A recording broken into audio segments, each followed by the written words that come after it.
Welcome to F007 Channel. Dukung terus F007 Channel dengan like, share, comment, and subscribe.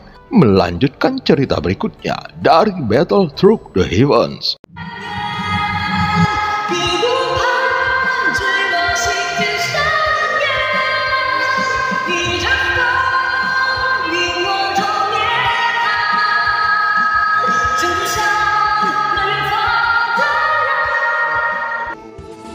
Selamat beraktivitas dan terima kasih atas dukungannya selama ini. Semoga semua sobat F007 selalu diberikan kesehatan dan rezeki yang berlimpah. Amin ya robbal alamin. Pada part sebelumnya, Yetian akhirnya memakaikan armor dewa palsu ke pasukan boneka iblisnya. Terlihat dia sangat senang, bahkan melebihi Xiaoyan. Setelah menyadari pasukan boneka iblisnya masih kurang, Yetian bermaksud untuk menambah lagi pasukannya. Namun sebelum dia pergi, Xiaoyan memintanya untuk membantunya menyempurnakan avatar Juji. Dengan trik yang digunakan oleh Xiaoyan, dia akhirnya bersedia membantu Xiaoyan. Sementara itu di kapal induk Taisu, Bailing dan Lihai sedang menghadap dan memberikan laporan kepada salah satu jenderal Taisu. Namun Bailing terkejut melihat Lihai dan menanyakan keadaan Komandan Susi. Pada saat ini setelah sosok Bailing dan Lihai memberikan laporan, sesosok pria itu menurunkan kakinya yang disilangkan dengan santai. Dia mengenakan jubah putih yang sederhana dan elegan, dengan rambut panjangnya yang terurai ke belakang. Jelas sekali bahwa setelah memperoleh sumber daya dari Sensi, penampilan pria yang berasal dari Taisu ini terlihat menjadi sangat berbeda. Kalian menunggu apa? Cepat bantu aku mengganti pakaian. Pria itu berteriak dengan tajam. Saat pria itu berdiri, seketika 7 hingga 8 wanita langsung muncul di sekelilingnya. Mereka semua memiliki penampilan yang memukau, mengenakan pakaian yang sangat minim dan memperlihatkan kulit putih mereka. Namun di mata mereka terlihat ada ketakutan yang sangat mendalam. Di antara mereka ada seorang wanita dengan rambut putih yang panjang dan di matanya ada warna putih yang merupakan ciri khas seseorang yang berasal dari dunia spiritual. Wanita itu menatap kosong ke arahnya seolah-olah tidak memiliki harapan untuk masa depannya lagi. Para wanita itu mulai mendekatinya dengan ketakutan dan berusaha melayaninya. Namun salah satu dari mereka ada yang sedang terluka dan bergerak agak lambat, kemudian secara tidak sengaja menginjak kakinya. Kamu sungguh berani mencari kematian.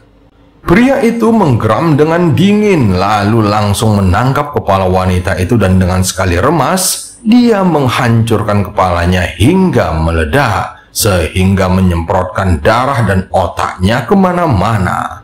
Hal ini membuat wanita-wanita lainnya menjadi pucat ketakutan. Namun, tak satu pun dari mereka yang berani mengeluarkan suara. Tentu saja ini bukan pertama kalinya hal seperti itu terjadi.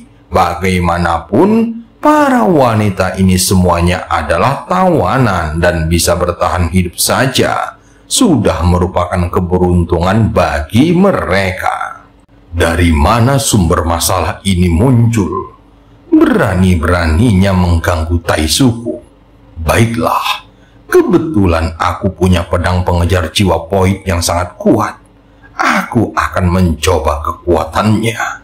Saat pria itu berbicara, lantai di depan matanya mulai tenggelam dan terdengar suara yang datang dari dalam tanah. Ketika dia melihat ke arah suara itu, terlihat ada sebuah penjara besar di bawah tanah dan penuh dengan orang-orang yang ditawan.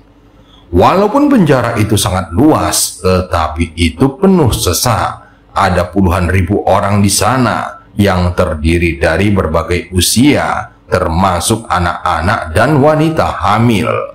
Terdengar tangisan dan jeritan yang membuat tempat itu seperti neraka di bumi.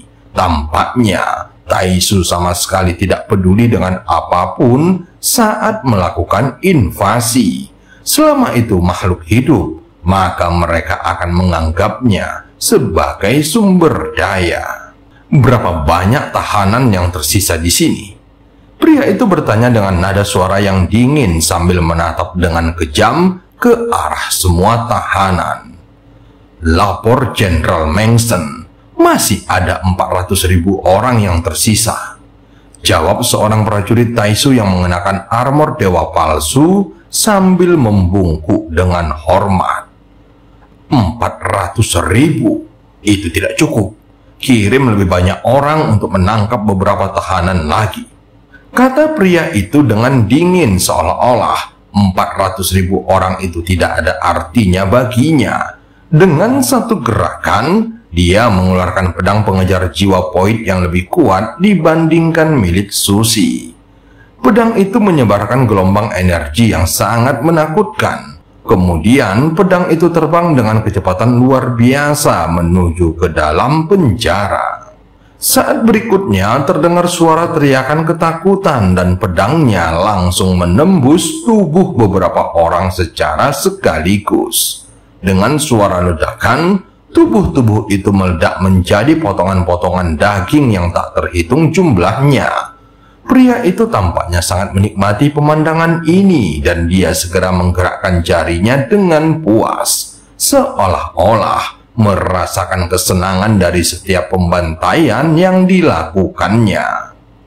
Di belakang pedang pengejar jiwa Poid itu, seseorang dapat melihat ada sekumpulan jiwa yang tak terhitung jumlahnya dan membentuk kabut putih.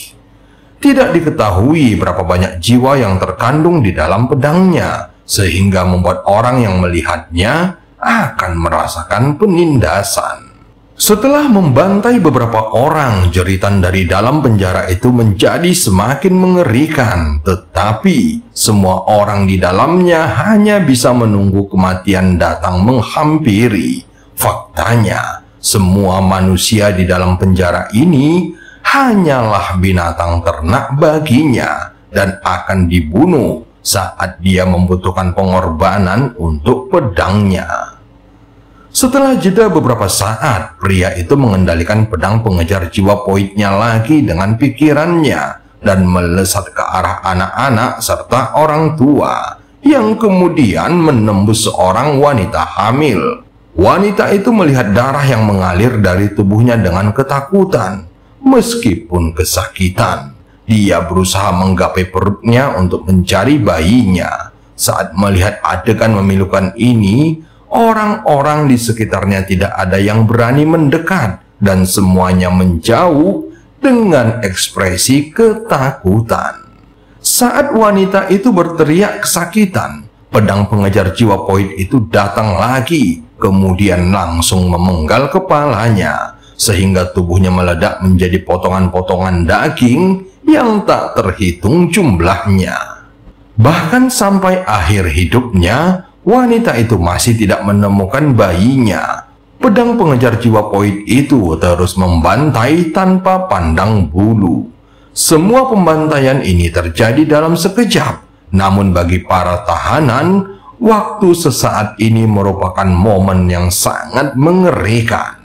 Dengan sejuta roh, pedang pengejar jiwa Poid ini akan menjadi tak terkalahkan.